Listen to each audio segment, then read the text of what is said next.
Welcome to this story, one of the most unsettling cases ever noted in Massachusetts. Before we dive in, share in the comments where you're tuning in from and the exact time you started listening. It's always interesting to see the different places and hours of the day or night where these stories reach. In the late autumn of 1892, the town of Marlowe's End, Massachusetts, was little more than a cluster of timber houses and a single-post road cutting through swamp and pine. The census that year listed fewer than 400 residents, yet it is from this quiet place that one of the state's most whispered stories emerged, the disturbing secrets of the Carver sisters. Official records of the time, though incomplete, place the family home near the northern edge of town, a three-story structure described in the assessor's ledger as gloomed by disrepair. It stood not far from where, in the same year, newspapers were filled with another tragedy, the infamous Lizzie Borden case in Fall River.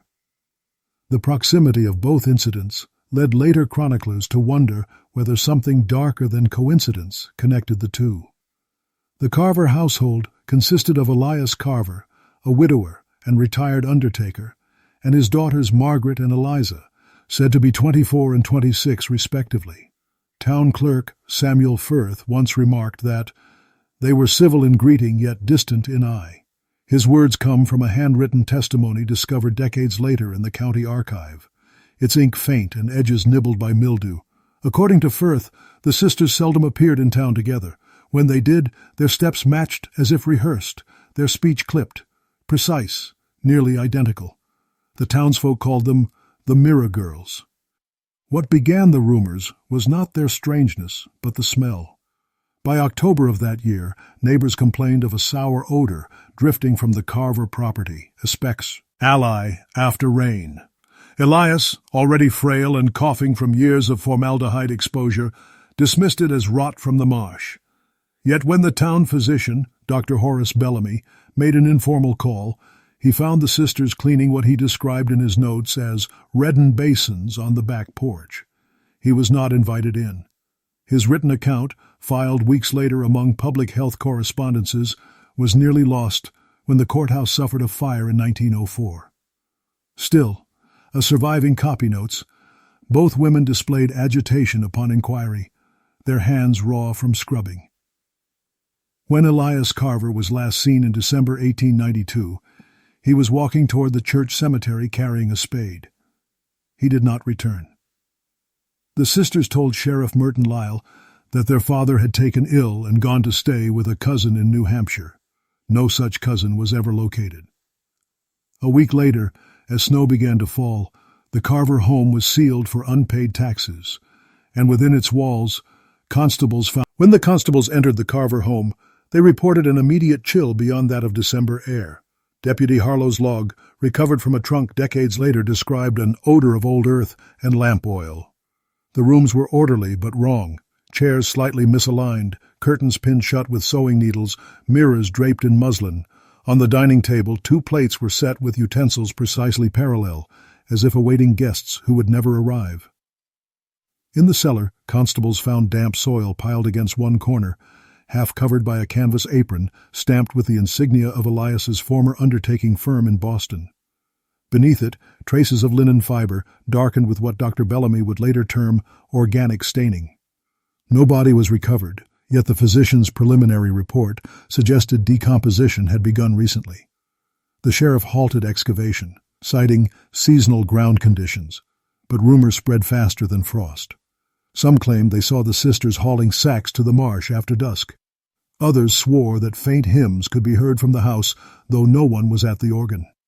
A field hand named Peter Lott signed a statement on January 9, 1893, asserting he glimpsed one sister kneeling in the mud, speaking to something unseen, while the other kept watch with a lantern. The Carver sisters themselves remained strangely calm during questioning.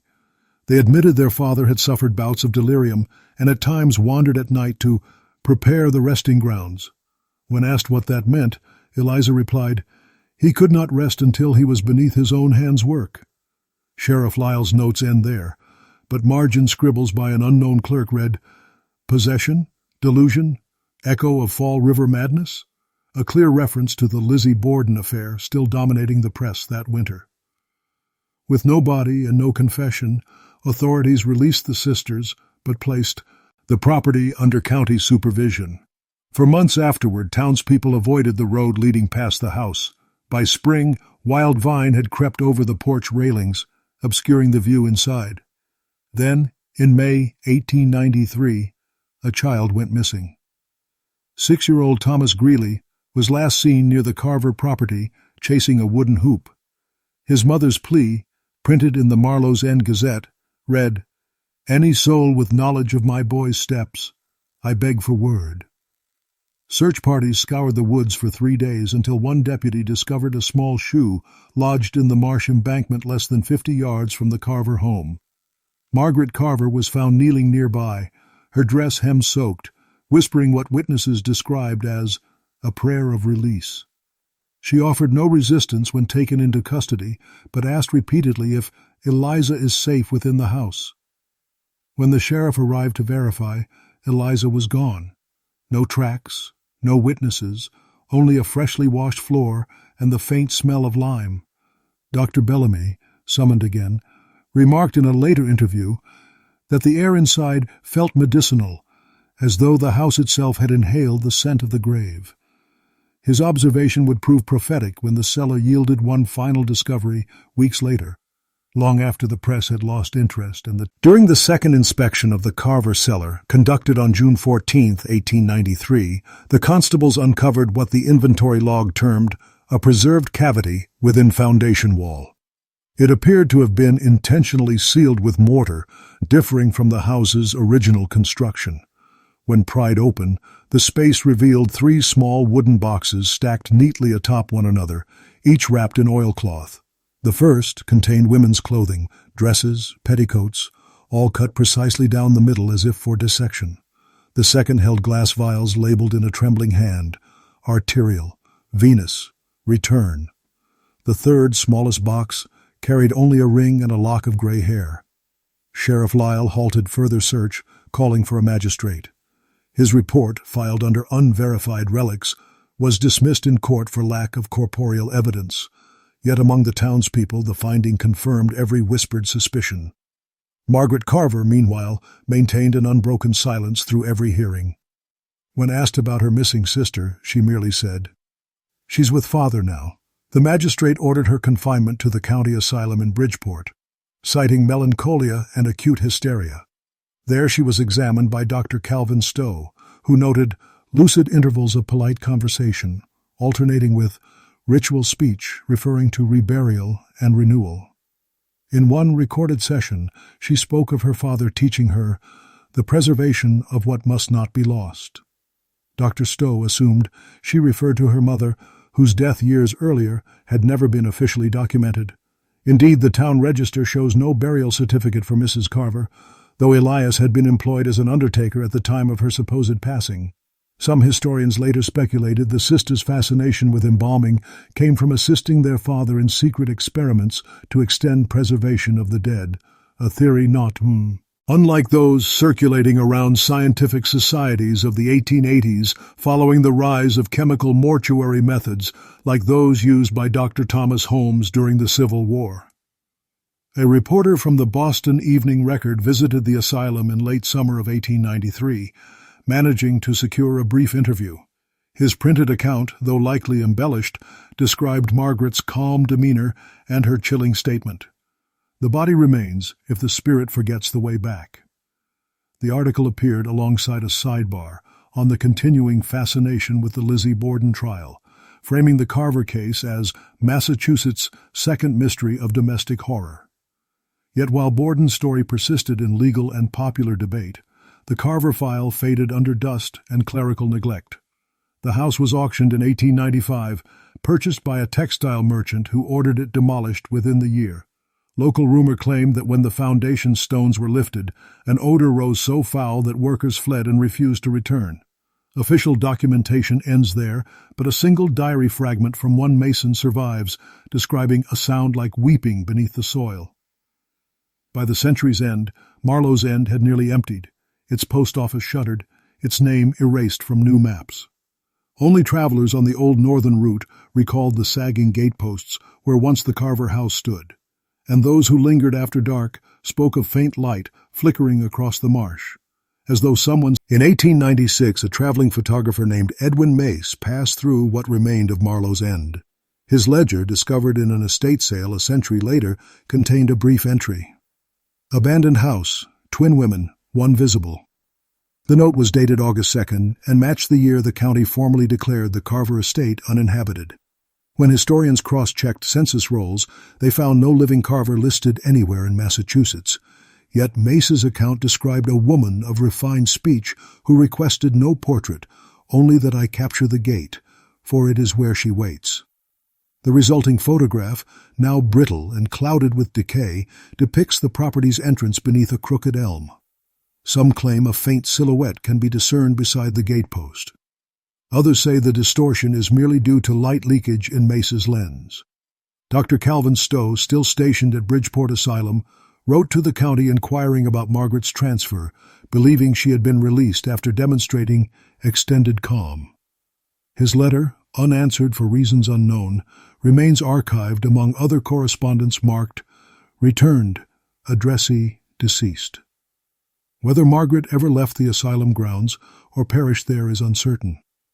The only surviving patient register for that decade lists an unnamed female admitted under the description twin of the absent one. Folklore later intertwined their story with older Puritan legends of mirror souls, suggesting one twin may have outlived the other only to fade in her reflection's absence.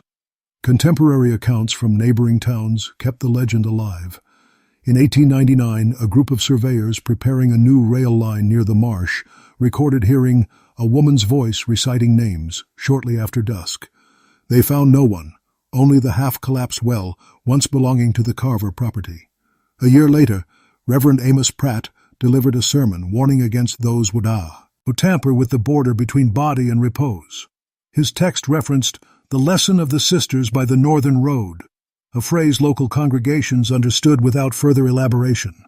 The Carver incident had become both cautionary tale and moral fable, filial devotion twisted by science and grief.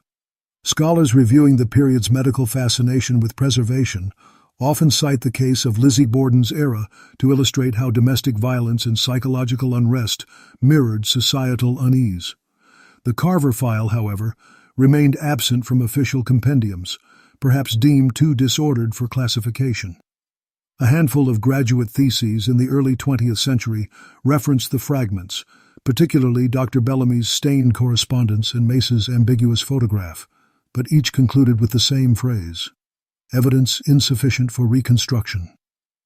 What endures is the atmosphere rather than the fact, a lingering impression that something was left unfinished. Travelers along the overgrown track that once bore the name Carver Road report strange acoustics there, the way sound carries even when wind is still, or how a lantern's flame seems to flutter in the absence of air. And though no town remains on any map called Marlowe's End, local fishermen from neighboring counties still point toward that stretch of marshland when night falls and say softly, "That's where the..." By the early 1900s, the story of the Carver sisters had been absorbed into local superstition. Farmers traveling through that region of Massachusetts refused to take shelter near the ruins of the old Carver property, claiming that fog there held its shape longer than fog should. A few persistent archivists, among them a librarian named Ruth Elwell of Boston, attempted to reconstruct the events from what remained in county ledgers. Her 1907 memorandum described boxes of decayed papers, labeled only with initials. Among them was a faded invoice bearing Elias Carver's signature for chemical supplies, ordered from a Providence apothecary, chloroform, carbolic acid, and something listed simply as No-9 preservative. Elwell's report suggested that Elias may have continued experimenting privately long after leaving his undertaker position, using his own home as an unlicensed mortuary workshop. She noted striking parallels to procedures outlined in contemporary medical journals, including those of physicians who had once treated victims of the Borden murders. Her comparison to that more famous case framed the Carver events within a broader pattern of domestic secrecy that haunted New England's closing century. No official inquiry followed. The asylum had long since lost its patient files to water damage, and the sheriff's notes were said to have been misplaced during a courthouse relocation. The name Carver disappeared from civic rolls by 1910. Yet the absence of proof did not silence the whispers. A letter published anonymously in a small antiquarian bulletin in 1912 claimed that a woman calling herself E.C. had been seen near the rail station at Haverhill, wearing outdated mourning attire and carrying a leather valise embossed with the initials M.C. The station master described her as pale but polite, asking whether trains still ran north toward the mountains. She vanished before dawn. Some believed she was Eliza. Others thought her an impostor drawn by the notoriety of the tale.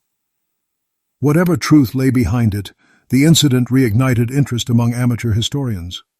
Dr. Stowe, then retired, gave one final interview to a Hartford newspaper. He recalled Margaret's last coherent statement before her condition worsened. "If you hear the soil breathing, don't answer it. It's only trying to remember." Stowe's recollection circulated for years, quoted in local almanacs beside references to unexplained lights over the marsh.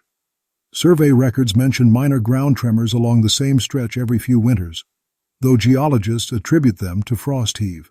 Still, residents of nearby hamlets avoid the site, referring to it only as the quiet field. In old photographs kept by regional archives, one can just discern the faint remains of a foundation beneath the grass, a single stone step, leading nowhere. Visitors describe a heaviness in the air there, the peculiar silence that settles where stories have ended yet refuse to close.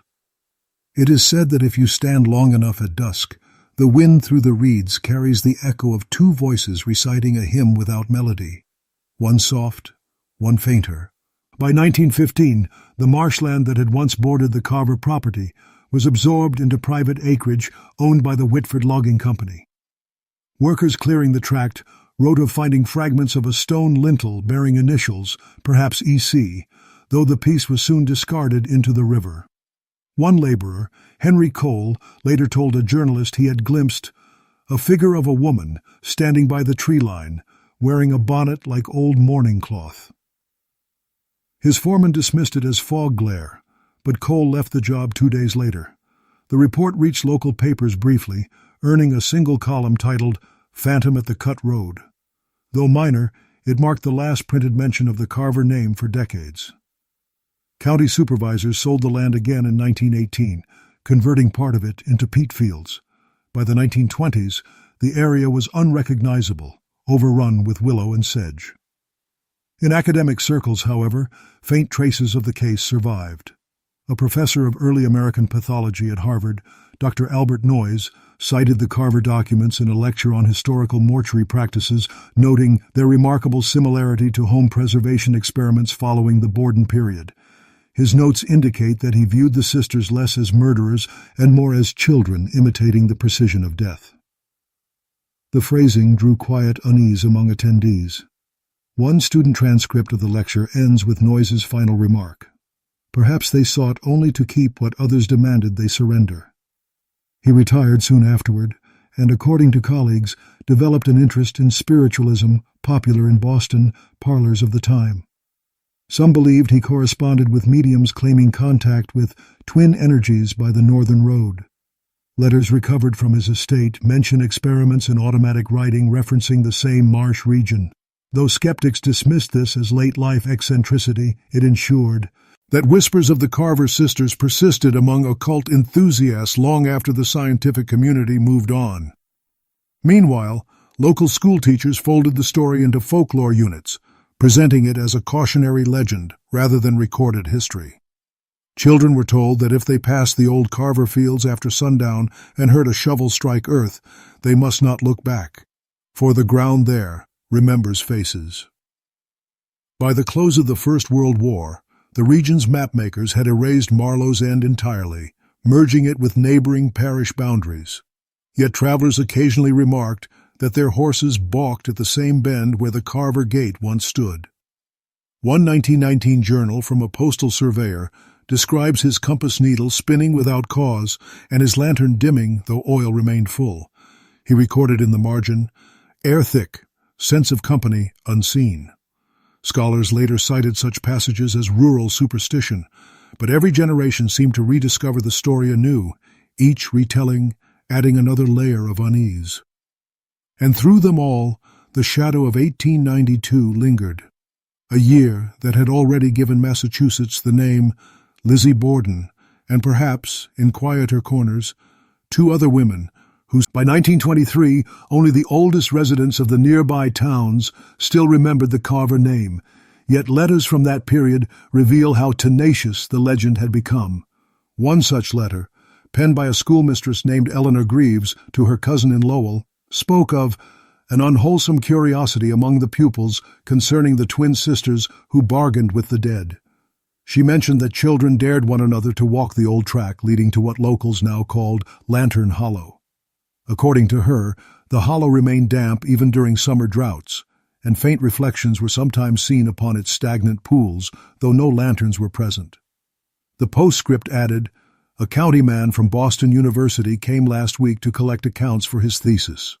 He left before nightfall, claiming his camera plates had all clouded." That researcher, later identified as Edgar Miles, published a small monograph in 1924 analyzing the Carver affair as an example of moral panic rather than genuine crime. He quoted from Dr. Noyes's Harvard lecture and drew parallels to the lingering influence of the Lizzie Borden case, suggesting that communities traumatized by one domestic tragedy often project its shadow onto another. His tone was clinical, dismissing any supernatural dimension. Yet in his private diary, found after his death in 1931, Miles confessed that while surveying Lantern Hollow, he experienced the distinct sense of being watched from beneath the water. He described hearing two breaths, not in sequence but overlapping, as though one voice were answering itself. By the decade's close, industrial expansion had drained much of the marsh for peat extraction, and with it, many physical traces of the Carver property vanished. The last standing structure, a partial foundation wall, was dynamited to clear the way for a service road, but the laborers who performed the task left a brief entry in the company log. Charge misfired twice. Echo like a cry in the stone. Afterwards the ground settled into an unnatural depression, filling with groundwater each spring to form a shallow pool shaped eerily like the outline of a house. Locals began calling it the Twins' Mirror. Ornithologists visiting in 1928 noted that no birds nested near the site, although it provided adequate shelter. Their field notes mentioned only persistent silence. When folklorists from the Massachusetts Historical Society later reviewed the story, they observed how consistently the Carver account reappeared in regional folklore collections despite scarce documentation. Each retelling began with an odor in the marsh and ended with a missing reflection. Whether rooted in fact or fear, the tale preserved its rhythm across generations. Even today, descendants of early settlers claim that when mist rises from Lantern Hollow, the air carries a hum faintly resembling an organ note. It drifts across the fields and fades toward the vanished road, as though reminding anyone who listens too long that certain truths, once by 1923 only the oldest residents of the nearby towns still remembered the Carver name, yet letters from that period reveal how tenacious the legend had become. One such letter, penned by a schoolmistress named Eleanor Greaves to her cousin in Lowell, spoke of an unwholesome curiosity among the pupils concerning the twin sisters who bargained with the dead.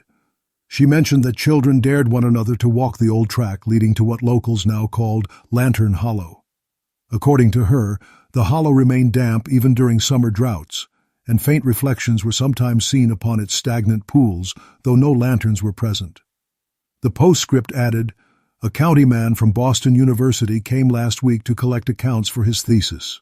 He left before nightfall, claiming his camera plates had all clouded." That researcher, later identified as Edgar Miles, published a small monograph in 1924 analyzing the Carver affair as an example of moral panic rather than genuine crime.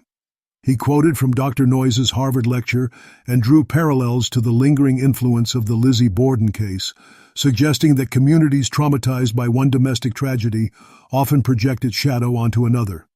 His tone was clinical, dismissing any supernatural dimension. Yet in his private diary, found after his death in 1931, Miles confessed that while surveying Lantern Hollow, he experienced the distinct sense of being watched from beneath the water. He described hearing two breaths, not in sequence but overlapping, as though one voice were answering itself. By the decade's close, industrial expansion had drained much of the marsh for peat extraction, and with it, many physical traces of the Carver property vanished. The last standing structure, a partial foundation wall, was dynamited to clear the way for a service road, but the laborers who performed the task left a brief entry in the company log. Charge misfired twice. Echo like a cry in the stone. Afterwards the ground settled into an unnatural depression, filling with groundwater each spring to form a shallow pool shaped eerily like the outline of a house. Locals began calling it the Twins' Mirror. Ornithologists visiting in 1928 noted that no birds nested near the site, although it provided adequate shelter. Their field notes mentioned only persistent silence. When folklorists from the Massachusetts Historical Society later reviewed the story, they observed how consistently the Carver account reappeared in regional folklore collections despite scarce documentation.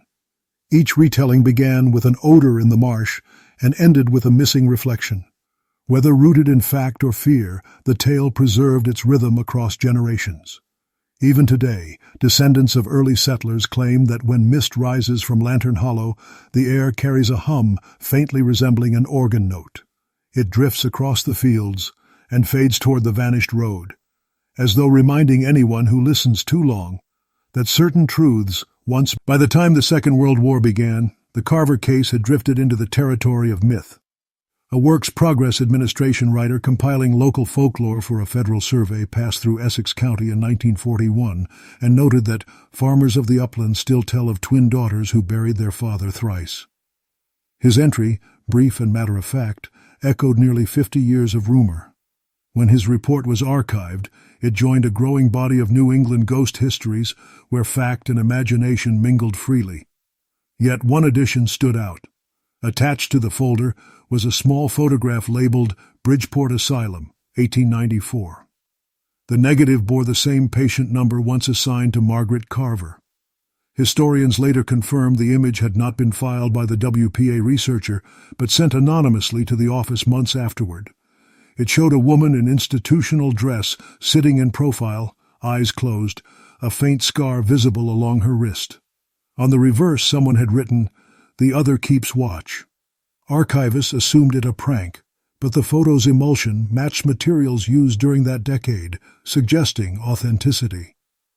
In 1947, the asylum grounds were redeveloped into a municipal hospital. During excavation, workers uncovered several unmarked graves. Among them, one coffin contained 2 death tags tied together with wire. Both were corroded but legible: Carver, M, and Carver, E. The find received minimal attention, overshadowed by post-war events, yet for a moment the town's name flickered again in the papers. Dr. Harold Ennis of the Massachusetts Historical Society visited the site, describing it as the closing of a record never properly opened. He compared it to the lingering fascination with the Lizzie Borden narrative, noting how both reflected the intersection of domestic order and quiet terror. Ennis advocated reburial in consecrated ground, but local authorities refused, citing lack of confirmation. The coffins were sealed and interred in a shared grave marked simply "Unknown Family, 19th Century." Still, parishioners reported that the soil above the plot remained unusually soft, sinking after every rain. The sexton replaced the earth repeatedly, remarking it felt as if breath rose beneath it. In following years, interest waned once more. The asylum building was razed, its records scattered among state repositories. Yet field workers conducting soil tests near the former Carver property noted anomalies, higher formaldehyde traces than could be explained by natural decay. One technician, unaware of the legend, remarked that it smelled faintly like an old parlor. When told of this, Ennis wrote a short article concluding that memory, like chemical residue, lingers in layers unseen. His phrase would later title a regional anthology of forgotten crimes.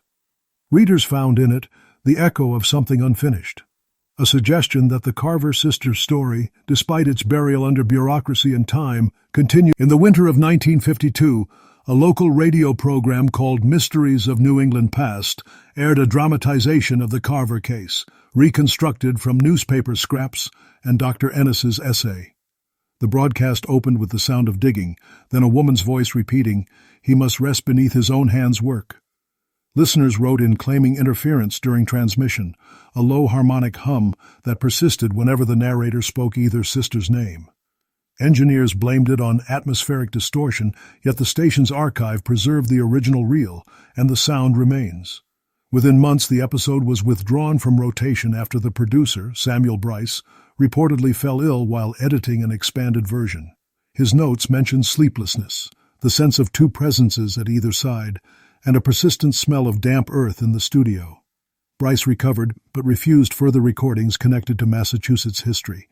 In 1955, an anthropologist from Yale, Dr. Lydia Crane, revisited the story for a study on folk persistence in modern societies. She traced oral accounts across 3 counties and found that each retelling retained the same key phrases: the lantern, the mirror, the unfinished burial.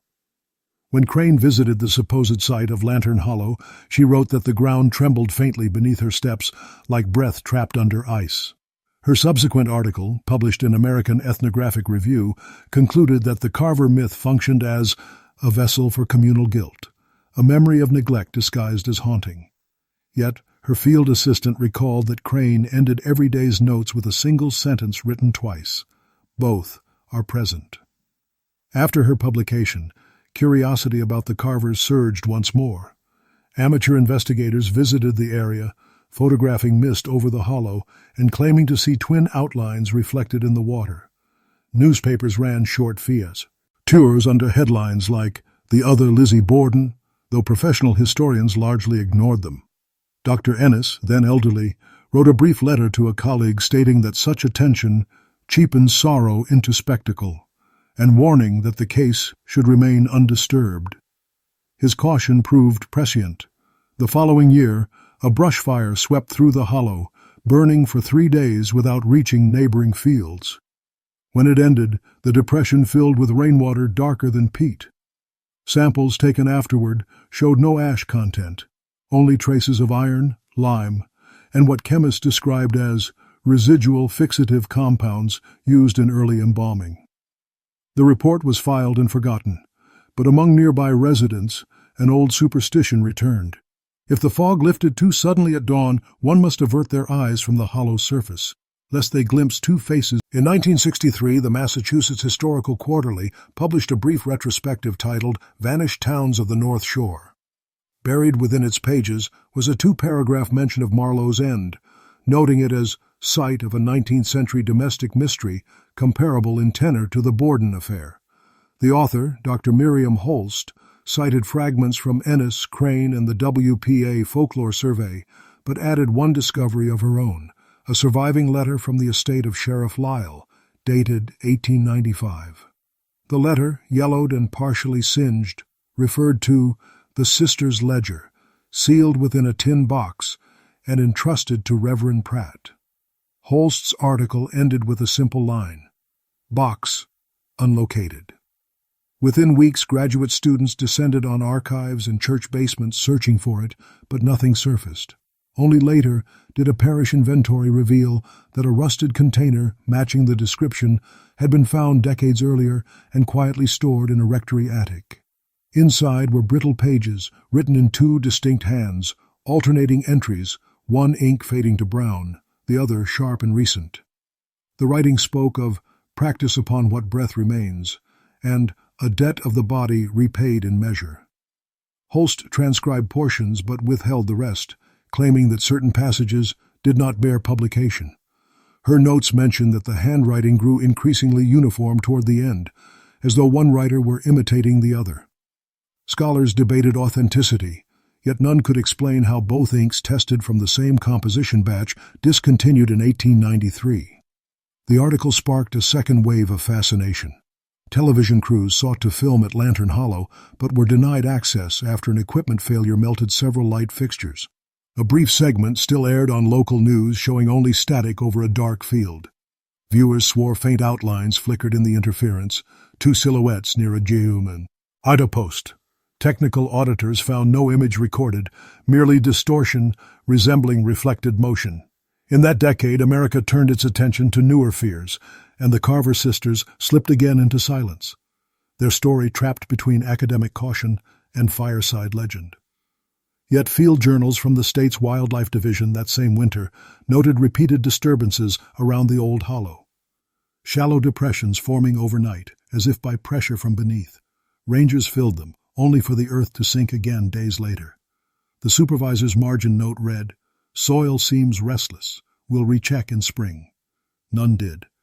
But residents nearby said that after the thaw, when mist rose low across the field, two narrow tracks appeared side by side, leading down toward the water, stopping just at its edge, as though whoever made them. By the early 1970s, the Carver legend lingered mostly among local historians and the occasional late-night storyteller. Yet an unexpected revival came in 1972, when a small Boston press released Echoes from Lantern Hollow, a slim volume compiled by folklorist Ann Kittredge. Drawing on interviews with aging residents and fragments of Holst's withheld notes, Kittredge presented the case not as horror, but as cultural residue, a reflection of how isolation breeds myth. The book gained modest attention until one passage caught readers' imaginations, her description of visiting the hollow at dusk, where she claimed to hear a rhythm not of wind, but of heartbeats, slow and paired. Skeptics dismissed it as poetic license, yet a field recording from that visit, later digitized, captured faint, synchronized pulses too regular for mere coincidence. Acoustic experts attributed them to frogs. Folklorists were less certain. Kittredge noted similarities between the Carver and Borden narratives, both rooted in female domestic repression of the 1890s, both unresolved in the public mind. She warned that, where truth lacks burial, folklore builds a grave instead. The release of her book drew renewed attention to Marlowe's End, prompting a brief excavation funded by the state's Cultural Council. Archaeologists found only scattered nails, fragments of porcelain, and what one report labeled residual mortuary ash. The site was reburied within weeks, though a young volunteer, Harold Vance, later claimed that as he shoveled soil back into place, he felt the ground shift under him as though hollowed and sighing. His remark circulated among co-workers until one returned alone to verify. That man, name withheld in police records, never completed his log entry. The final line read, "I heard the sound again, two sets of breath, one answering the other." He was found unharmed hours later, sitting by tea. He Fields Edge in shock, unable to explain why his hands were coated in wet clay, though the soil had been dry. The incident never reached newspapers, yet copies of the report circulated quietly through university folklore departments. Kittredge herself refused further comment, writing to a colleague, "Some histories prefer silence. The Carvers have claimed theirs." When she died in 1981, among her effects was a sealed envelope marked, "For whoever walks north of the hollow after sundown." Inside was a single page bearing two short sentences in alternating scripts, almost identical. "The body remains if the spirit forgets the way back. Do not call the names." The handwriting matched the samples from the long-lost ledger Holst had transcribed half a century earlier. Scholars debated forgery, coincidence, or elaborate prank, but none could trace how Kittredge might have obtained the phrasing. Since then, locals say the hollow freezes differently than the rest of the marsh, its ice forming first in two long oval shapes side by side, as if some... In 1986, a graduate student named Daniel Reeve submitted a thesis at Tufts University titled "The Persistence of the Carver Narrative in Post-Industrial Massachusetts." His study combined interviews, site photography, and sociological theory, arguing that the legend endured because its geography functions as conscience, a fixed reminder of what a community refused to name. Reeves spent several months at Lantern Hollow documenting temperature and sound fluctuations. His equipment logs, later published in an academic journal, recorded unexplained rhythmic variations every night at approximately the same hour, 2:37 a.m. He noted the pattern resembled paired respiration. When his advisor requested verification, Reeve returned to the site accompanied by 2 technicians. Their instruments malfunctioned simultaneously, producing static in alternating intervals like inhalation and exhalation. Reeve dismissed it publicly as coincidence, but privately wrote to a colleague, "The soil there seems to imitate life." His thesis referenced the earlier investigations by Crane and Kittredge, as well as the medical context of the 1890s, citing the documented experiments of Dr. Thomas Holmes and the embalmers of the Borden era. By linking those historical threads, Reeve revived scholarly interest in forgotten mortuary practices and their psychological residues. Yet his most unsettling finding came not from the field, but from the archives. A mislabeled reel of Bridgeport Asylum correspondence containing a patient's final evaluation sheet signed Monsieur Carver. At the bottom margin appeared a second signature, faint but discernible, E. Carver, written over the same line. Handwriting analysts later confirmed that the strokes differed subtly, as if the second had been guided by the first. The page was dated April 1894, 1 month after Margaret's recorded death. Reeve included the image as an appendee, Mix writing that it blurs the boundary between authorship and haunting. He graduated with honors but never pursued the topic again. Friends recalled his growing obsession with mirror imagery and dual exposure photography. One colleague claimed that Reeve once admitted hearing a woman's voice correcting his transcriptions. He moved west in the early 90s, leaving only a brief letter filed with his department stating, "The story ends where the reflection begins." After Reeve's departure, Lantern Hollow fell quiet once more. Urban sprawl crept north, swallowing much of the old marsh beneath new housing developments. Yet residents reported that certain basements flooded unpredictably, even in dry seasons, the water seeping upward rather than down. Builders traced the anomaly to shifting groundwater from the hollow, but measurements showed no movement of the surrounding water table. It seemed as if the land itself breathed. By century's end, the name Carver no longer appeared in local directories, and Marlowe's End existed only in footnotes. Still, travelers on foggy nights sometimes turned off their headlights when crossing the low bridge, claiming that for a few seconds the world looked older, the air thicker, and in the mirrored black water below, just for an instant, two figures stood side by side, waiting for some. By the early 2000s, the Carver legend had become the subject of internet message boards devoted to regional folklore. Anonymous users claimed to post authentic photographs of the Lantern Hollow site, though most were proven digital fabrications. Still, one grainy image circulated widely, a night shot of the shallow pond reflecting what appeared to be two elongated shadows. Metadata placed the photo in Essex County, yet no photographer could be traced. The file name simply read Mirrorfield 1992. Amateur historians began trading scans of the old Bridgeport records, and soon a digital archive titled The Carver Dossier appeared online. Among its uploads was a high-resolution scan of the patient sheet bearing both sisters' signatures. Linguists analyzing the handwriting suggested an uncanny synchronicity, one hand slightly anticipatory, forming letters just before the other. The finding reignited academic discussion, and a small symposium was held in 2004 at Salem State College. Speakers debated whether the sister story represented early psychological projection or communal myth-making. A closing panel quoted Crane's century-old warning that folklore buries what history cannot forgive. During that same year, a real estate developer proposed constructing new homes on the reclaimed marsh.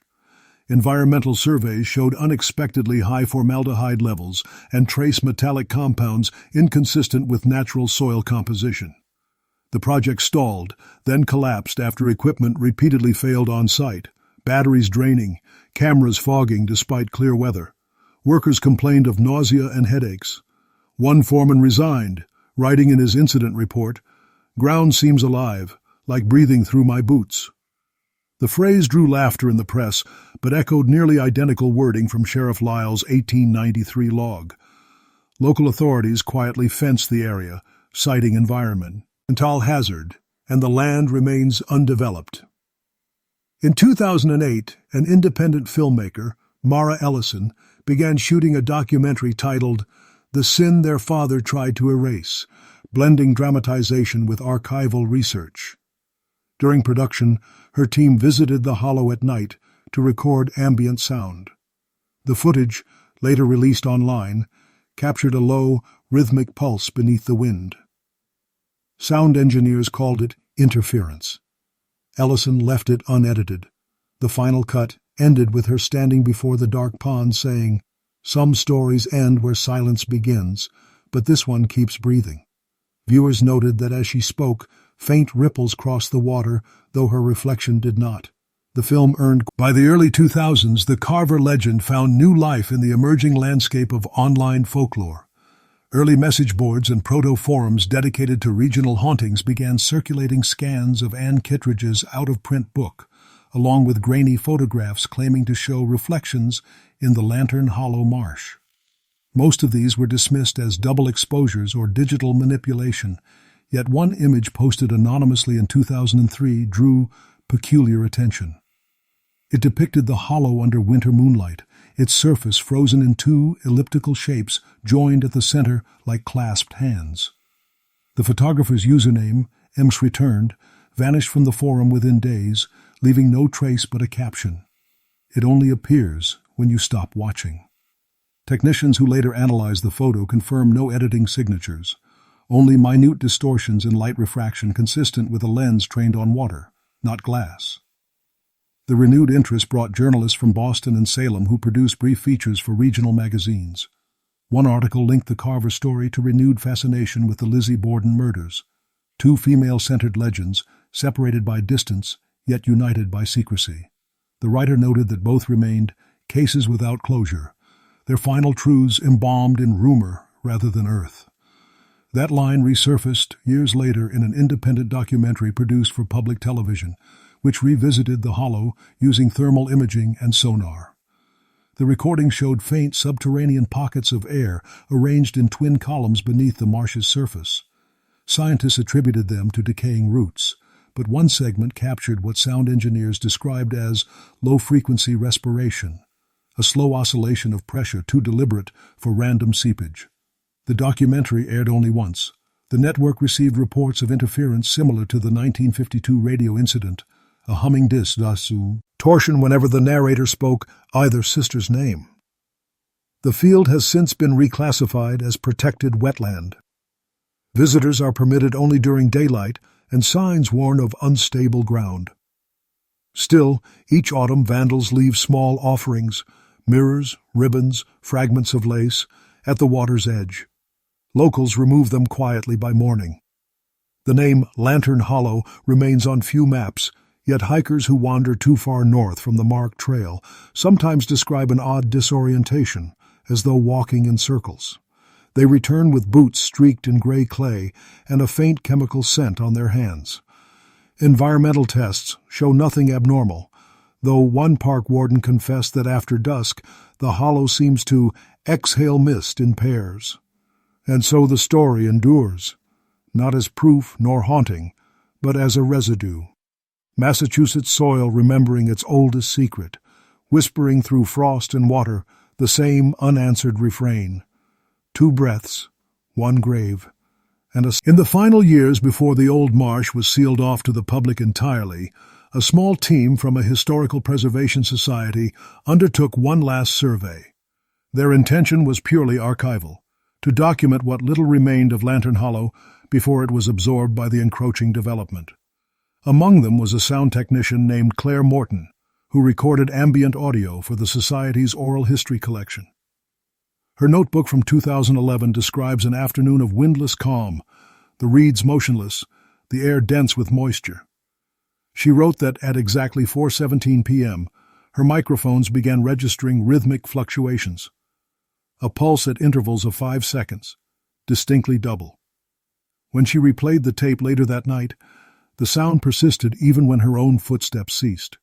It felt, she noted, as if the ground was listening back. The recording was filed under reference code LHM22 and quietly shelved. The Preservation Society dissolved 2 years later following budget cuts. The files were transferred to a university archive, where they remain largely unexamined. Yet graduate assistants cataloging the collection have remarked that whenever the tape is played aloud, nearby glass surfaces vibrate faintly in sympathetic rhythm. In 2015, a documentary filmmaker petitioned to reopen access to the site, arguing that the Carver case represented an essential intersection of folklore, psychology, and gendered history. His proposal was denied after environmental tests detected high levels of chemical residue in the soil, formaldehyde among them, unchanged in concentration since samples taken half a century earlier. The report concluded that organic stabilization appears self-sustaining. One geochemist, reviewing the data, underlined the term self-sustaining twice and added in pencil, if not replenished, how preserved. Later that winter, heavy rains flooded the lowland, and the hollow vanished beneath new sediment. Satellite imagery shows the area now as a faint discoloration, darker than surrounding fields. Those who live nearby still speak of nights when the fog forms shapes side by side, or of ripples spreading outward from no visible source. Some hikers claim to hear their own breathing answered in echo, slightly delayed, perfectly mirrored. The town that once was Marlowe's End no longer appears on any register, yet the coordinates of the hollow remain unchanged.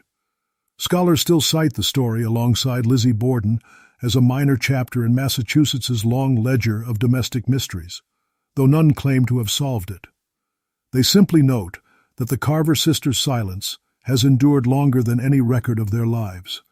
And sometimes, when early frost spreads across that ground, the pattern it leaves resembles the print of two bodies lying parallel in the earth, their outlines fading with the... Even now, more than a century after the last verified mention of the Carver name, traces of the story continue to surface in ways difficult to explain.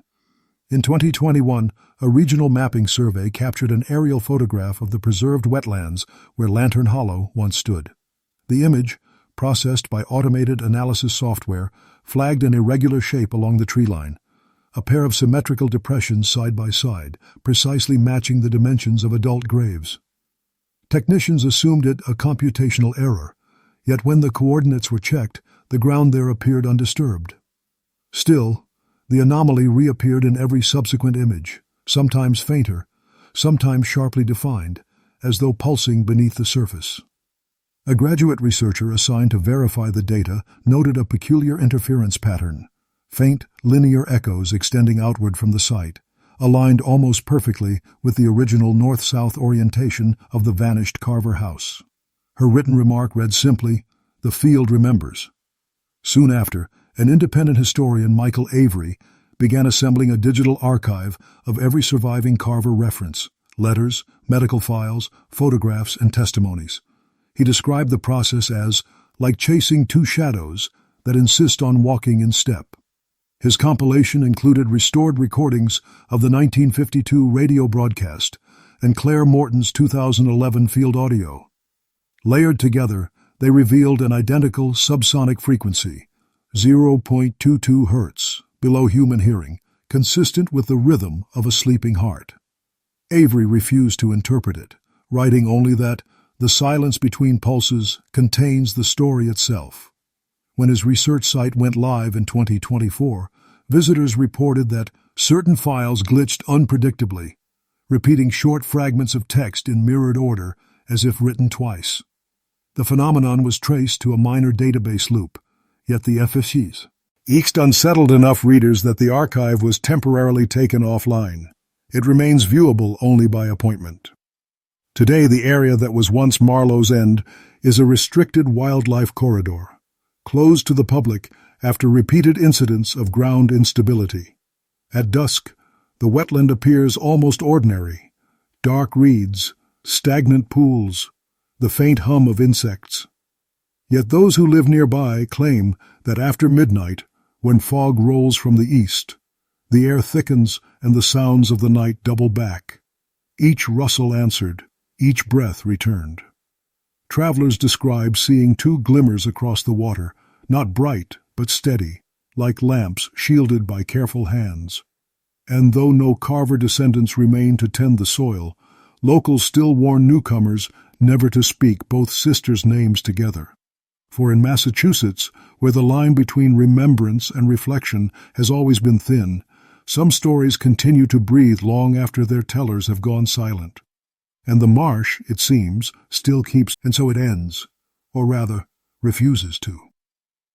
The story of the Carver sisters, whispered through ledgers, burned files, and fading recollections, survives not because of proof, but because of persistence.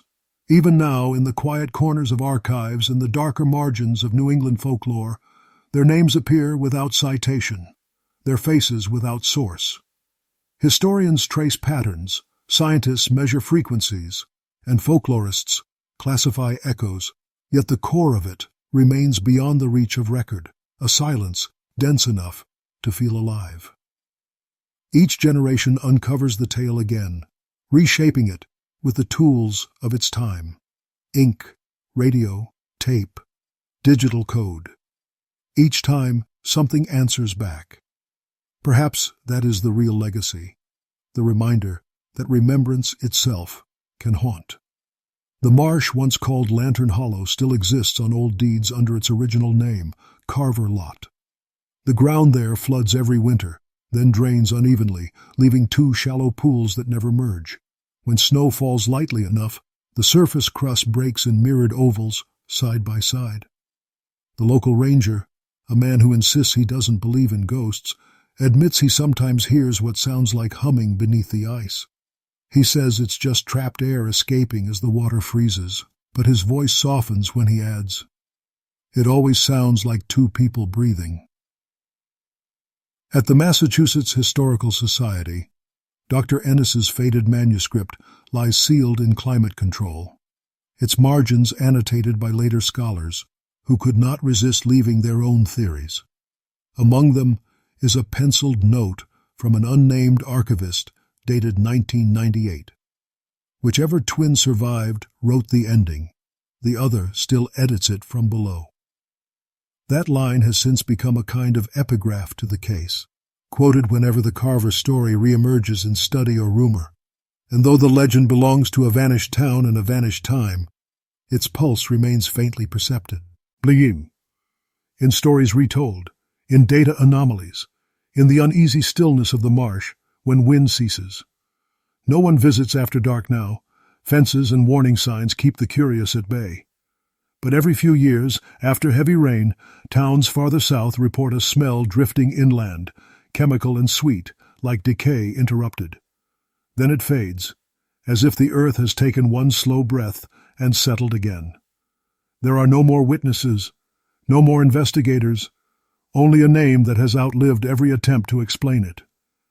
The disturbing secrets of the Carver sisters remain buried, yet never quite at rest. Somewhere beneath Massachusetts soil, within that shifting field where air and water trade memory, the story still exhales. Two breaths, perfectly